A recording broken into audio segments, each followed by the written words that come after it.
오늘 하나님께서 주신 말씀은 시편 68편, 오늘 전체를 다루지만 먼저 성경 봉독은 1절부터 10절까지만 하도록 하겠습니다. 시편 68편 1절부터 10절까지 말씀, 제가 하나님 말씀 읽도록 하겠습니다. 다윗의 시, 영장으로 한 노래. 하나님은 일어나사 원수를 흩으시며 주를 미워하는 자로 주의 앞에서 도망하게 하소서. 연기가 몰려감 같이 저희를 몰아내소서.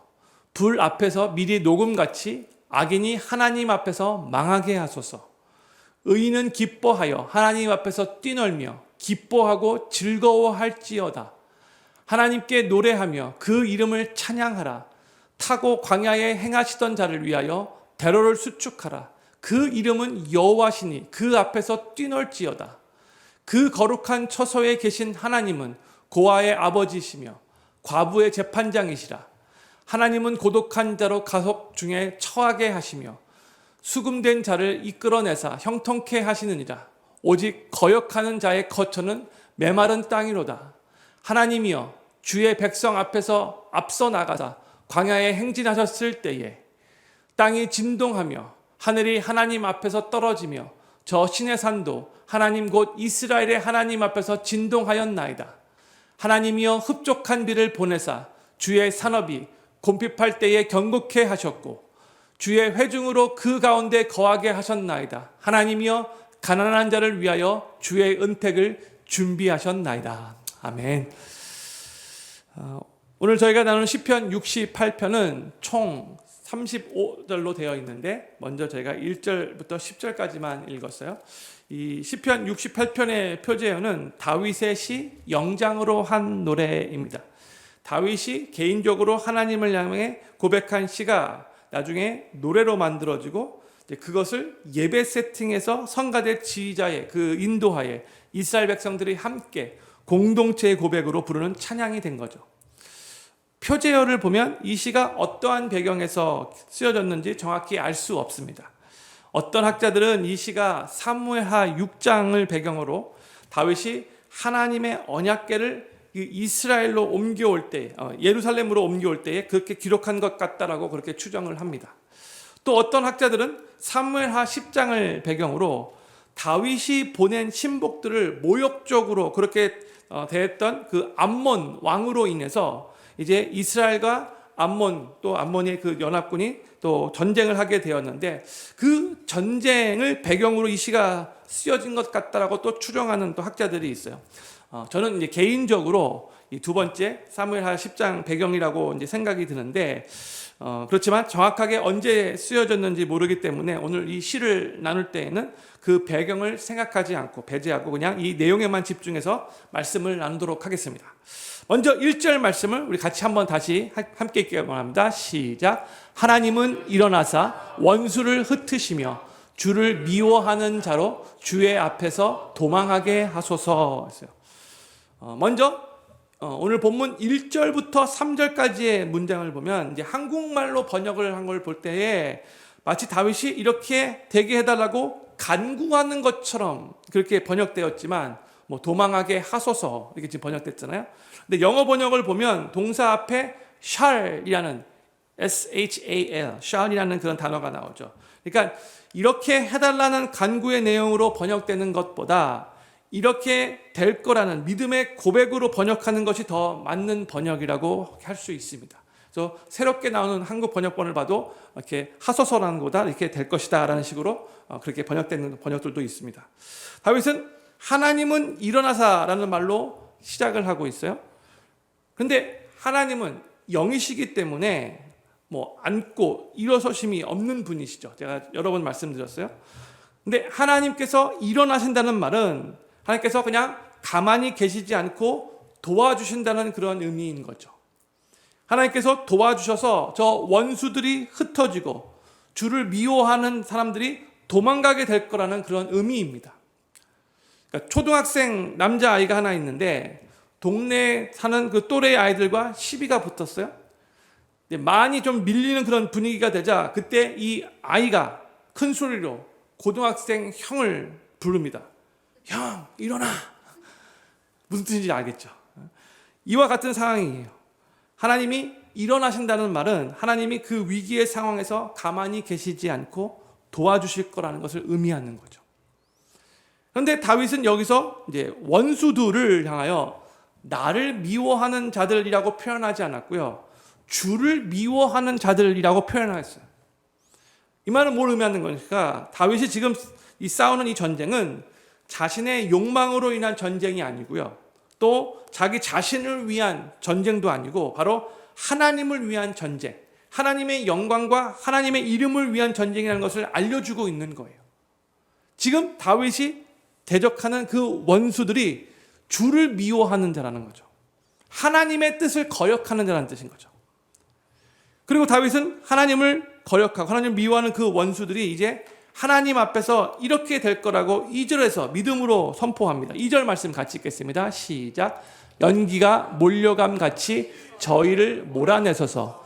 불 앞에서 미리 녹음같이 악인이 하나님 앞에서 망하게 하소서 했어요. 여기 원수들은 연기와 같고 또 밀과 같다고 하고 있어요. 밀은 까먹는 밀이 아니라 영어로 보면 wax라고 이렇게 번역되었죠.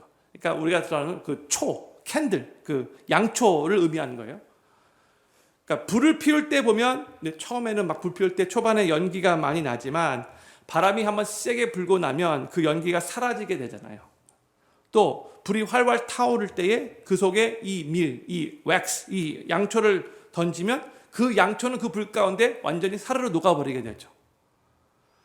하나님을 미워하는 하나님의 대적들은 하나님 앞에서 그렇게 될 거라고 다윗이 지금 믿음으로 선포하고 있는 거예요. 근데 그와 대조적으로 하나님과 바른 관계 가운데 하나님의 뜻대로 살고 있는 하나님의 백성들, 하나님의 의인들은 어떻게 될 것인가? 3절 말씀이요. 같이 읽겠습니다. 시작. 의인은 기뻐하여 하나님 앞에서 뛰놀며 기뻐하고 즐거워할지어다. 아멘. 대조적이죠.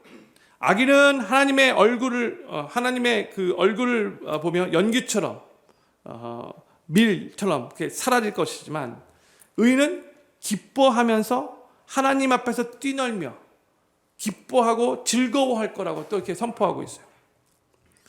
그렇기 때문에 이게 악인의 운명이고 이제 의인의 운명이기 때문에 다윗이 명령문으로 4절에서 이렇게 선포를 합니다. 같이 읽겠습니다. 4절 시작. 하나님께 노래하며 그 이름을 찬양하라.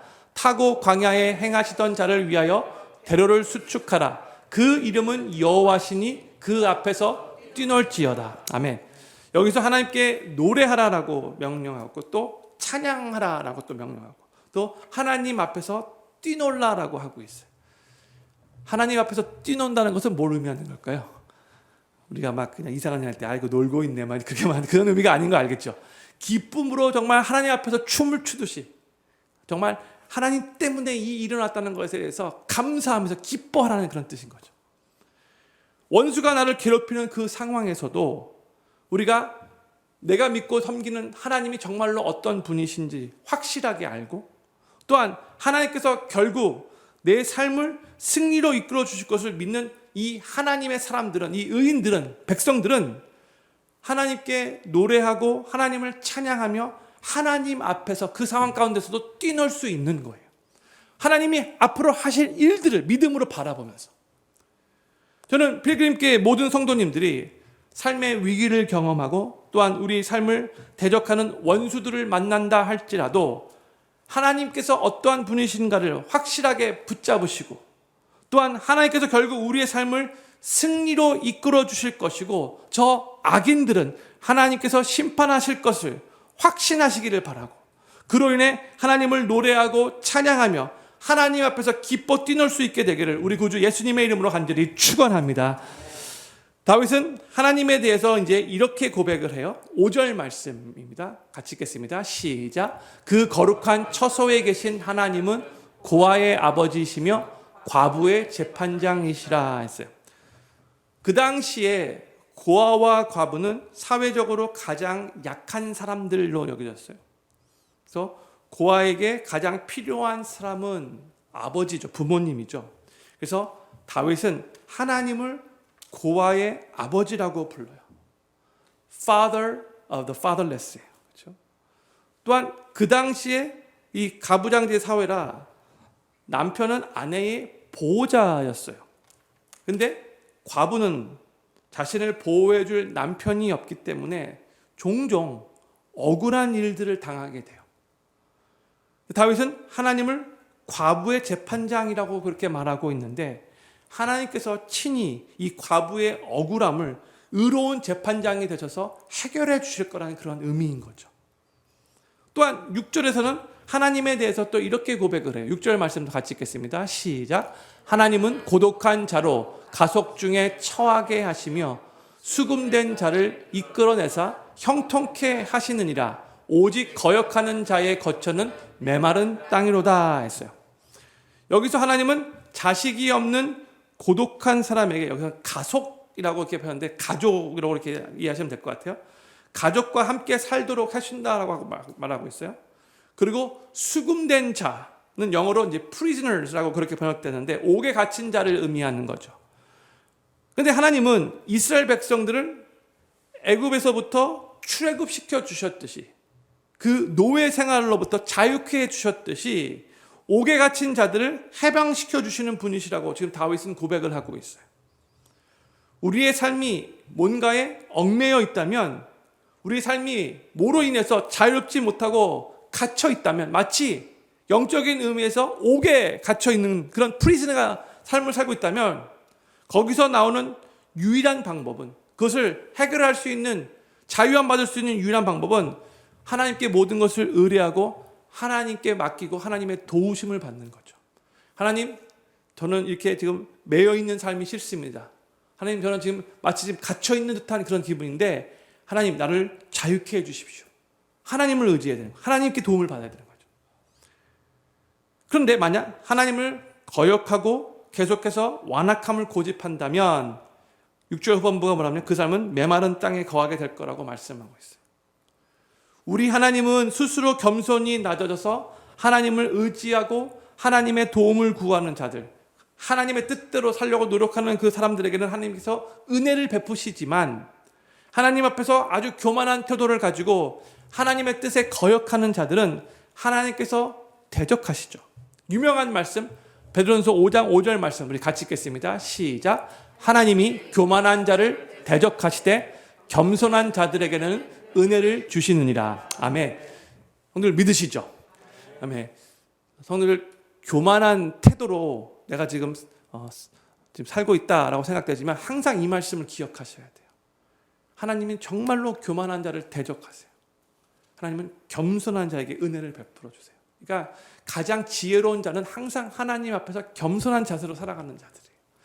나도 모르게 교만한 그런 모습으로 지금 내가 살고 있다. 나도 모르게 그 한순간이잖아요. 내가 1시간 전에도 되게 겸손한 모습으로 살고 있는 것 같다 보여도 어느 한 좋은 일이 딱 터졌을 때 나도 모르게 교만하게 바뀔 수 있거든요. 그 순간 이 말씀 기억해야 돼요. 하나님이 교만한 자를 대적하시지만 하나님이 항상 겸손한 자에게는 은혜를 베풀어 주시는 거예요. 누가 하나님의 은혜를 많이 경험하는가? 항상 하나님 앞에서 겸손한 자세로 살아가는 자들이에요. 저는 여기 계신 모든 필그림교회 성도님들이 고아들의 아버지가 되시고 또 과부들에게는 재판장이 되시고 또한 고독한 자를 가족 가운데 처하게 하시고 갇힌 자를 자유케 하시는 우리의 그 은혜의 하나님을 늘 기억하시면서 그 하나님 앞에 항상 겸손히 낮아지셔서 하나님만을 의지하시고 하나님의 도우심을 구하심으로 인해서 삶 가운데 하나님의 은혜를 더욱더 많이 경험하시게 되기를 우리 구주 예수님의 이름으로 간절히 축원합니다. 다윗은 7절부터 14절에서 과거에 이스라엘 백성들이 출애굽을 한 후에 광야 생활을 했고 그 다음에 또 가나안 땅에 들어오면서 어떻게 살았는가, 하나님이 베풀어 주셨던, 이스라엘 백성들에게 과거에 베풀어 주셨던 그 은혜들을 생각하면서 하나님을 찬양합니다. 과거의 은혜를 베푸신 하나님을 기억하면서 현재도 앞으로도 하나님께서 우리들에게 은혜를 베풀어 주실 것을 그렇게 믿음으로 고백하며 하나님을 찬양하고 있는 다윗의 모습이에요. 그래서 지금 오늘 본문의 7절부터 14절에 나오는 동사들의 시제는 다 과거형이에요. 한국말로 볼 때는 이게 좀 헷갈리는데 이 히브리어를 봐도 그렇고 영어를 봐도 그렇고 다 이 동사가 과거형이라는 거, 과거에 하나님께서 하신 일들을 기억하면서 하나님께 감사하는 그런 마음을 갖고 있는 거예요. 이것을 생각하시면서 7절과 8절 말씀을 우리 같이 읽도록 하겠습니다. 시작. 하나님이여 주의 백성 앞에서 앞서 나가사 광야에 행진하셨을 때에 땅이 진동하며 하늘이 하나님 앞에서 떨어지며 저 시내산도 하나님 곧 이스라엘의 하나님 앞에서 진동하였나이다 했어요. 다시 7절 말씀 한번 보여주세요. 하나님께서 이스라엘 자손들을 인도하시면서 그들만 그냥 내보내신 게 아니라 뭐라고 하세요? 하나님께서 백성들 앞서 나가셨다고 하고 있어요. 하나님께서 백성들 앞에 나가셨다는 말은 뭘 의미하는가? 조금 더 구체적인 표현이 신명기 1장 33절에 나와 있어요. 신명기 1장 33절 말씀 같이 읽겠습니다. 시작. 그는 너희 앞서 행하시며 장막 칠 곳을 찾으시고 밤에는 불로 낮에는 구름으로 너희의 행할 길을 지시하신 자니라 했죠. 광야 생활을 하는 이스라엘 백성들에게 하나님께서 앞서 행하셨대요. 그래서 장막 칠 곳을 하나님이 먼저 찾으셨대요. 이게 다 은유법이지만, 그렇죠? 그래서 밤에는 불 기둥으로, 낮에는 구름 기둥으로 하나님께서 이스라엘 백성들의 그 행로를 그렇게 인도하셨대요. 앞서가신 하나님이십니다. 저를 한번 따라해 주시면 감사하겠습니다. 우리의 삶에 앞서가시는 하나님, 이 하나님을 항상 기억하시면 좋을 것 같아요. 내가 생각하기에는 내가 그냥 나의 삶의 길을 걸어가는 것 같이 느껴지지만 아니에요. 정말로 하나님을 진짜 믿고 신앙생활하는 사람들은 하나님이 내 인생길에 앞서 가신다는 거, 미리 가셔서 준비하고 계신다는 거, 내 인생이 지금 내가 그냥 우연히 걸어가고 있는 것 같이 보이지만 내가 하나님의 뜻에 맞춰서 하나님께 순종하며 하나님의 그 뜻을 위해서 살아가다 보면 하나님이 내보다 앞서가셔서 나의 길을 다 준비하고 계심을, 어디에다가 장막을 칠 것인가, 그래서 낮에는 이 구름 기둥으로 밤에는 불 기둥으로 우리 삶을 앞에서 인도하시는 그 하나님을 삶 가운데 많이 경험하게 될 거예요.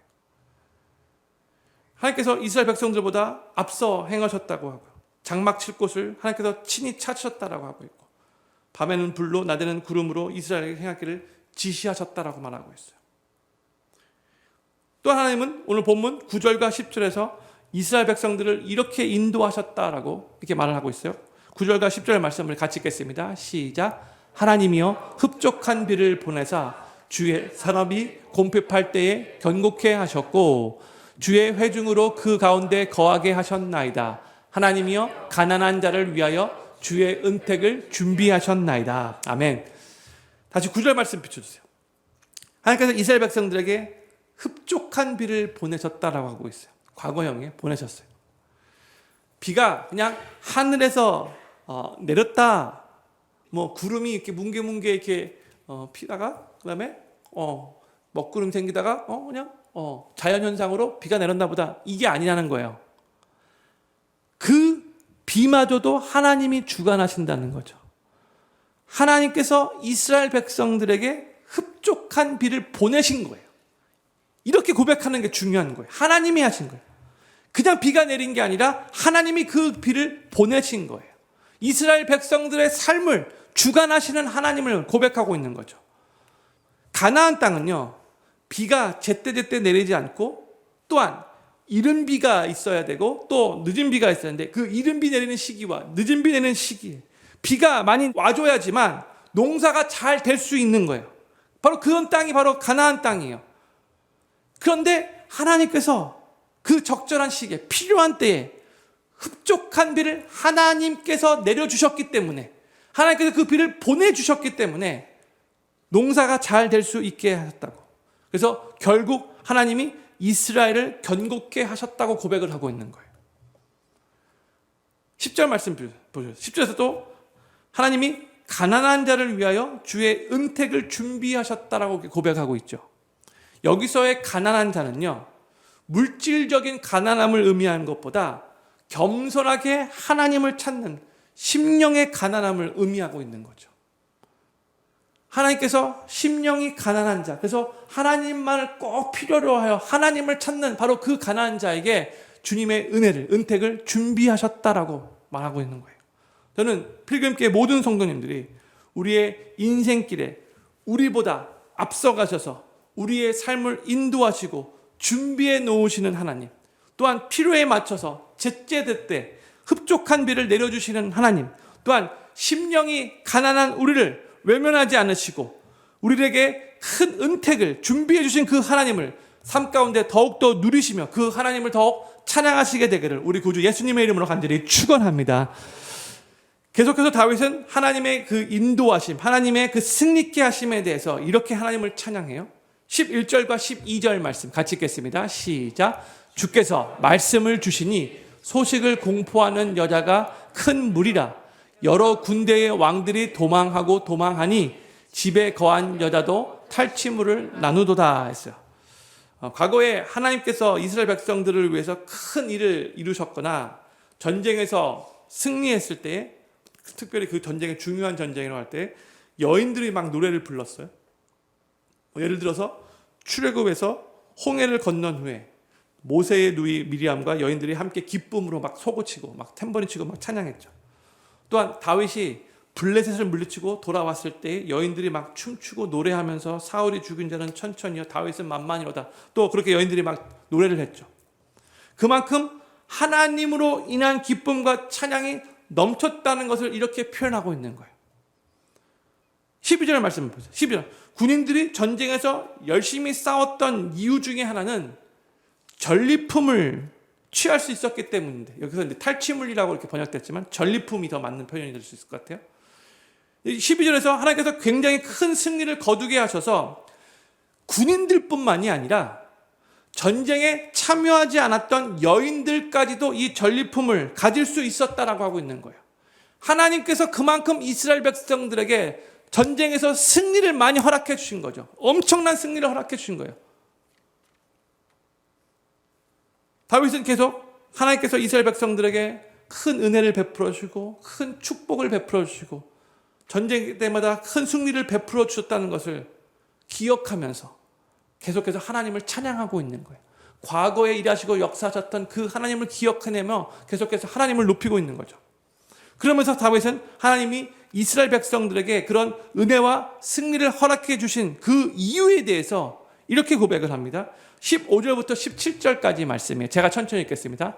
바산의 산은 하나님의 산임이여 바산의 산은 높은 산이로다. 너희 높은 산들아 어찌하여 하나님이 거하시려 하는 산을 시기하여 보느뇨. 진실로 여호와께서 이 산에 영영이 거하시리로다. 하나님의 병거가 천천히여 만만이라 주께서 그 중에 계심이 신의 산 성소에 계심 같도다 했어요. 이게 뭘 의미하는가? 15절 말씀 다시 한번 보여주세요. 15절에서 이제 먼저 바산의 산을 가리켜 하나님의 산이라고 그렇게 먼저 이게 번역이 됐는데, 이 말은 하나님이 지으신 거룩한 산을 의미하는 것이 아니라 하나님이 지으신 높은 산, 이 physically 물리적으로 높은 산이라는 걸 의미하는 거예요. 그래서 뒷부분에 바산의 산은 높은 산이로다 이렇게 말하고 있죠. 그러니까 바산의 산은 이 요단강 동편에 좀 북쪽 편에 위치했어요. 그렇죠? 그래서 그 쭉 이렇게 높은 그 산맥을 이루고 있는데, 그 가장 북쪽에 있는 그 산맥 중에 가장 북쪽에 있는 산이 바로 헬몬산이에요. 근데 그 헬몬산이 그 팔레스타인 지역에서 가장 높은 산이에요. 그 높이가 2814m인데 백두산의 높이보다도 70m 정도가 더 높대요. 상당히 높은 거죠.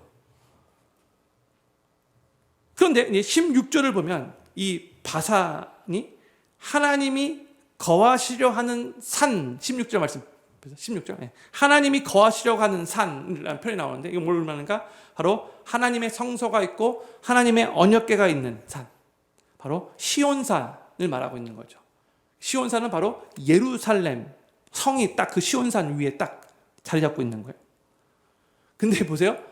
바산에 있는 산들이, 그 산맥에 있는 높은 산들이 지금 이 시온산을 시기하고 있대요. 그렇죠? 시온산의 높이는 765m밖에 되지 않는다 그래요. 기억력이 좋으신 분들 아까 헬몬산의 높이 기억나십니까? 한 2000 몇 대였죠. 2814m였는데 이 시온산의 높이는 765m밖에 되지 않는 상당히 언덕 수준의 산이에요. 높지도 않을 뿐만이 아니라 아름다운 풍경도 없어요. 그러나 여호와 하나님의 임재를 상징하는 그 성소와 그 언약궤가 바로 이곳에 있기 때문에 하나님께서 그곳에 자정하셔서 이스라엘 백성들의 예배를 받기로 그렇게 결정하셨기 때문에 높은 산들이 시기하며 부러워하는 영광스러운 산이 된다는 것을 이렇게 표현하고 있는 거죠. 그런데 그동안 그 동일한 이유로 하나님께서 하나님의 백성인 이스라엘을 영광스러운 백성으로, 다른 나라 사람들이 부러워하는 백성으로 그렇게 세우시고 인도하시고 축복하셨다는 거예요. 이걸 이렇게 은유적으로 이렇게 표현하고 있는 거예요. 이스라엘 백성들이 지극히 작은 나라잖아요. 지극히 적은 숫자의 백성들이잖아요. 땅 면적을 보면 정말 작아요. 한국보다 더 작은 그런 면적이에요. 그럼에도 불구하고 희한해요. 어떨 때는 그러니까 하나님의 말씀에 순종하며 하나님의 뜻을 할 때는 정말 전쟁에서 나가서 승리만 계속해요. 훨씬 더 강한 그런 대적과 싸우는데도 항상 승리해요. 하나님이 승리케 하시는 거죠. 근데 그 이유가 뭐냐면 하나님께서 그들과 함께 하시기 때문인 거예요. 마치 이 시온산이 그냥 높이로만 보면 상당히 낮은 산이라 할지라도 훨씬 더 높은 다른 헬몬산이 이 시온산을 부러워하는 거와 마찬가지로 지금 이 이스라엘 백성들이 아니 다른 민족들이 다른 나라들이 이 이스라엘을 부러워한대요. 왜요? 하나님이 그들과 함께하고 여호와 하나님이 그들과 함께하고 있음이 만방의 증거로 나타나기 때문에 그런 거예요. 사랑하는 필립교회 성도님들, 우리의 가치가 이 세상의 기준으로 얼마나 크고 얼마나 높고 얼마나 능력이 있는지에 달려있지 않다는 것을 항상 기억해야 돼요. 우리가 세상 사람들과 같이 더 높아지기 위해서 막 애를 쓰고 더 많이 가지기 위해서 막 발버둥 칠 때에는 여기서 말하는 우리는 하나님을 믿는 하나님을 섬기는 하나님의 백성들을 말하는 거예요. 그때 우리는 결국 수치를 당하게 될 거예요. 하나님을 의존하지 않고 세상의 다른 것들을 의존하려고 할 때, 그러나 여호와 하나님의 임재를 간절히 간구하면서 우리가 하나님의 백성으로서 하나님의 영광을 위해 살려고 할 때에 우리는 이 세상의 크고 위대한 모든 사람들이 부러워하는 하나님의 축복을 누리게 될 거예요. 이게 하나님의 나라의 원리인 거죠. 세상의 높은 자리에 있는 사람보다, 세상에서 엄청난 부를 소유하고 있는 사람보다, 큰 능력을 가지고 엄청난 많은 그런 업적을 쌓은 사람보다 여호와 하나님을 모시고 성령의 전으로 살아가는 하나님의 백성인 우리가 가장 높고 가장 아름답고 가장 거룩하고 가장 영광스럽다는 것을 항상 기억하시기 바랍니다. 저는 필그림교회 모든 성도님들이 팔레스타인에서 가장 높은 그 바산의 산, 그 헬몬산과 같지 않고 언덕과 같은 그 시온산과 같이 느껴진다 할지라도 우리의 삶에 함께 하시는 그 하나님으로 인해 항상 기뻐하실 수 있기를 바라고, 그 하나님 때문에 의미 있고 가치 있고 영광스럽고 존귀한 인생을 이 세상에서부터 계속해서 살아가시게 되기를 우리 구주 예수님의 이름으로 간절히 축복합니다. 이제 다윗은 19절부터 23절에서 과거에 이스라엘 백성들을 축복하시고 도우셨던 그 하나님이 이제 현재에도 돕고 계시는 하나님이라는 것을 믿음으로 고백하면서 하나님을 이렇게 찬양을 합니다. 우리 19절 말씀 같이 읽겠습니다. 시작. 날마다 우리 짐을 지시는 주, 곧 우리의 구원이신 하나님을 찬송할지로다 했어요.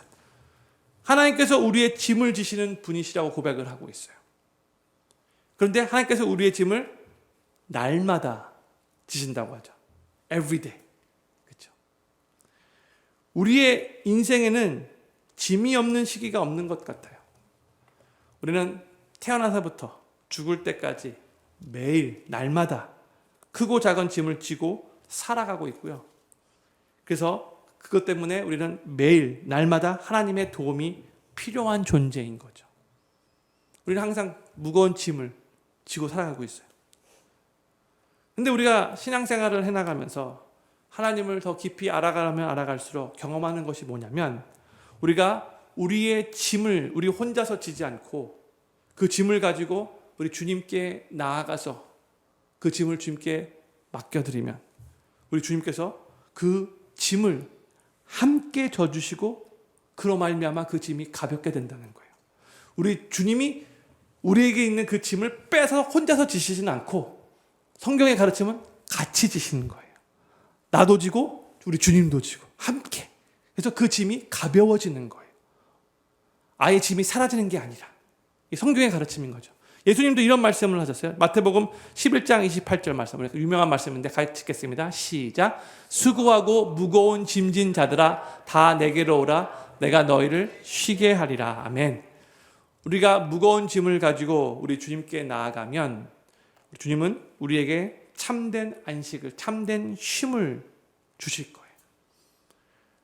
주님은 우리 눈에 보이지 않아도 우리와 동행하고 계시고 섬세한 눈과 또 강력한 주님의 손으로 무거운 짐을 지고 힘들어하는 우리를 도우시며 우리에게 참된 안식을 허락하시고 우리를 가장 선한 길로 인도하실 거예요.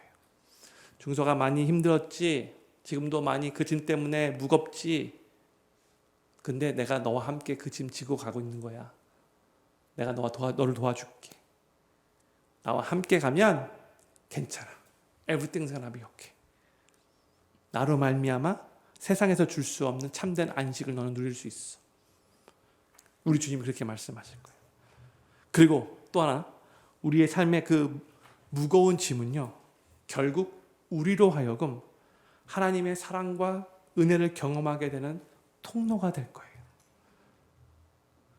우리 삶에 있는 짐은 종종 우리를 버겁게 만들고 힘들게 하겠지만, 무거워서 정말 이대로 주저앉고 싶을 때도 있겠지만, 그 짐은 우리를 하나님 앞으로 더욱더 겸손하게 나오도록 하고요.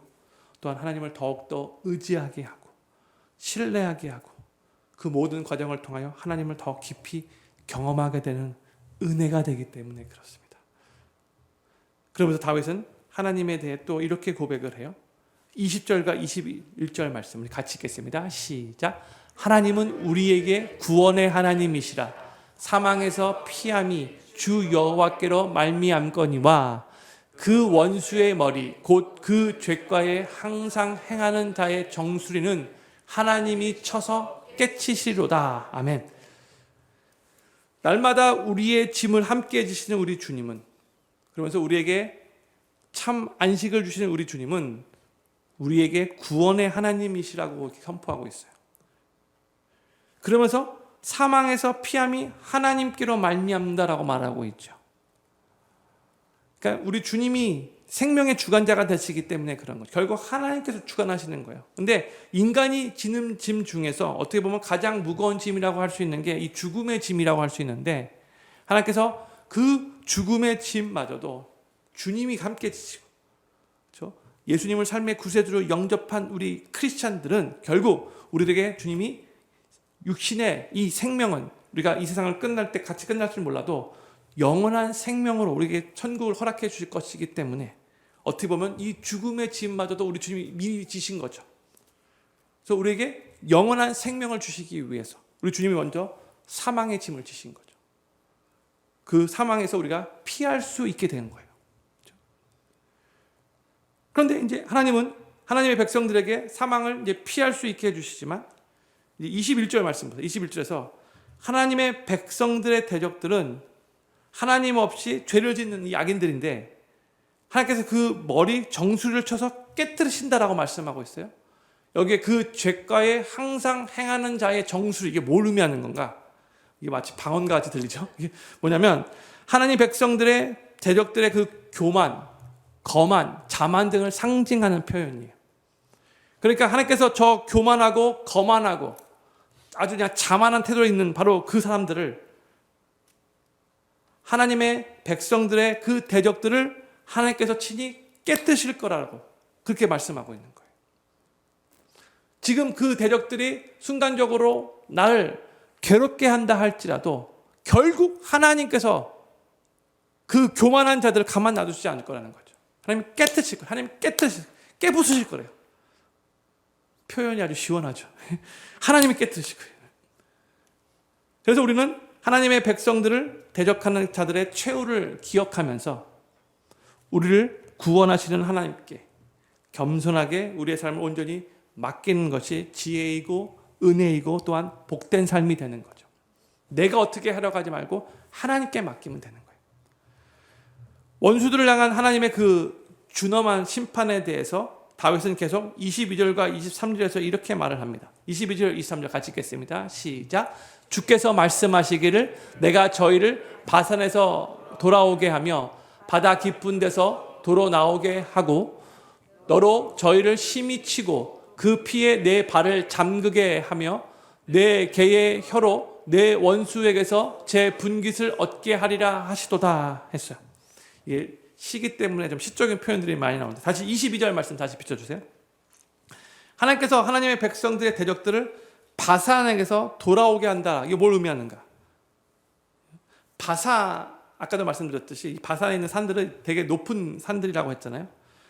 또 되게 지경적으로 좀 험해요. 그래서 도망 다니는 사람들이 항상 그 바산의 산들에게 은신처럼 생각하고 숨어 있었어요.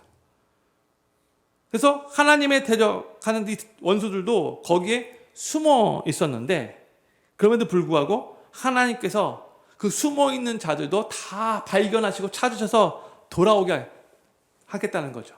더 이상 숨어 있지 못하게 하겠다는 거예요. 다 찾아내시겠다는 거예요. 또한 바다 깊은 곳이라는 표현이 나오죠. 바다 깊은 곳. 그렇죠? 바다 깊은 데서 하나님이 또 나오게 할 텐데요. 그러니까 바다 깊은 곳에 어떻게 우리가 갈 수 있겠습니까? 그렇죠? 우리가 아마 이 산소 이 탱크를해도 내려갈 수 있는 딱 그 거리가 딱 한정돼 있잖아요. 근데 바다 깊은 곳까지 우리 인간은 접근할 수가 없어요.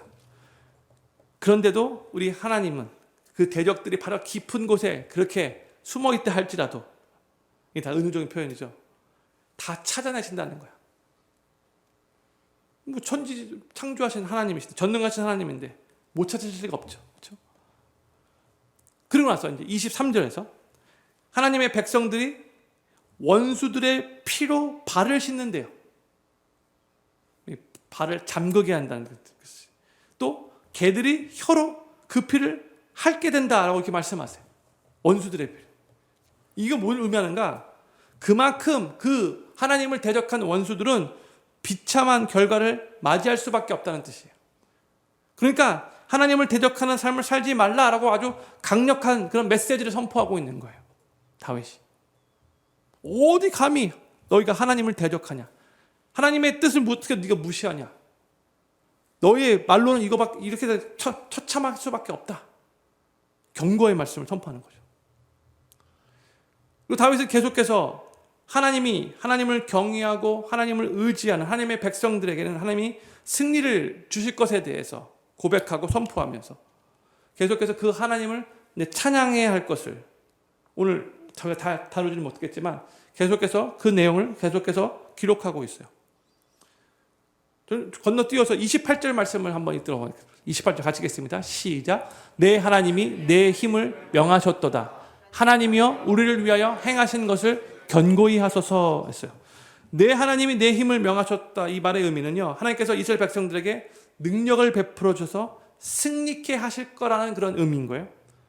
이게 과거형으로 이렇게 쓰여진 것 같은데 이미 승리한 것 같이 보이지만 아니에요. 전에도 제가 여러 번 말씀드렸듯이 다윗이 승리를 확신했기 때문에 이 히브리어 이 문법상 마치 승리한 것처럼 과거형으로 고백할 수 있는 거예요.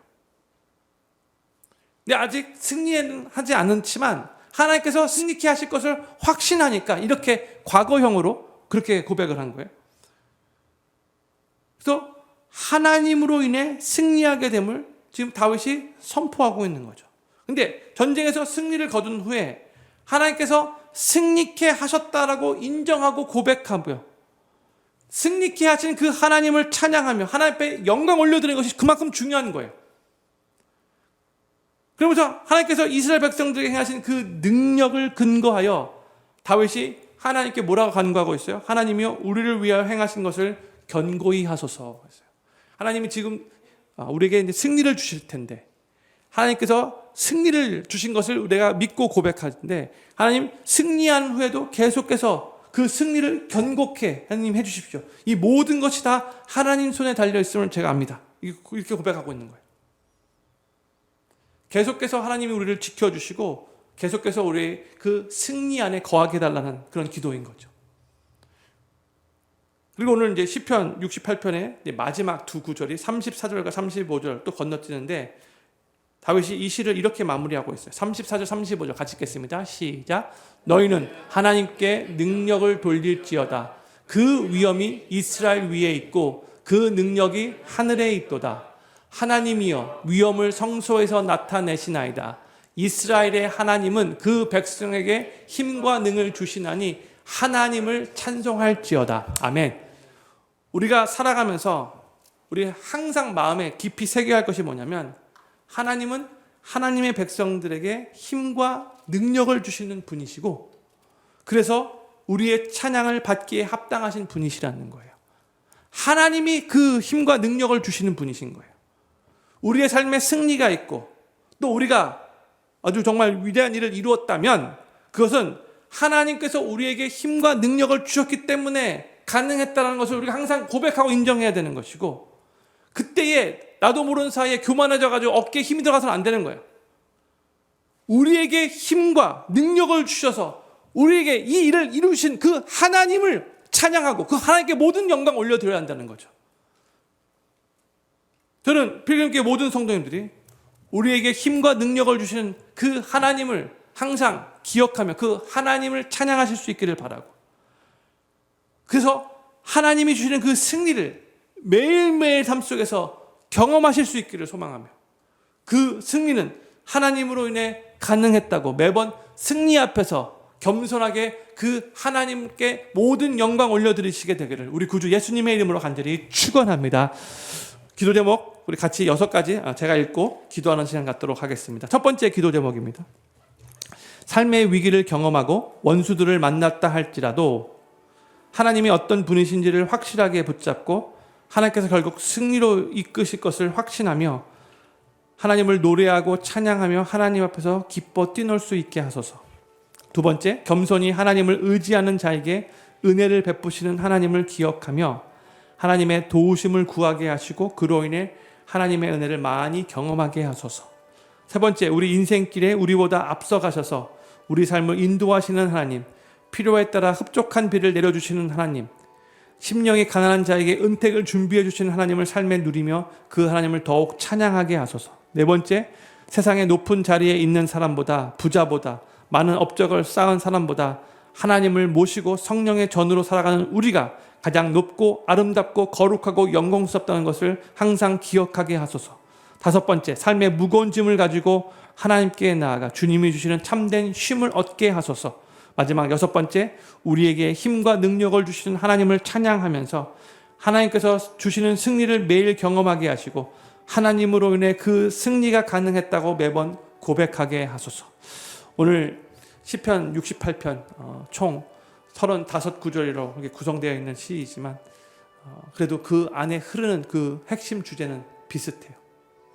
하나님께서 결국 하나님의 사람들을 붙잡고 승리로 인도하실 것이고 그 하나님을 겸손하게 의지할 때에 하나님은 더욱더 풍성한 은혜를 우리에게 베풀어 주실 거라는 거.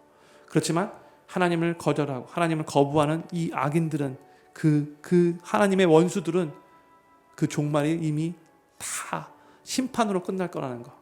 그 하나님 바라보며 하나님께 모든 것을 의탁하고 계속해서 하나님이 승리를 허락하실 때마다 하나님께 영광 돌리는 그런 삶을 살게 해달라고 오늘 말씀 생각하면서 우리 이 6가지 기도 제목들을 놓고 같이 합심으로 기도하기를 원합니다. 기도하겠습니다.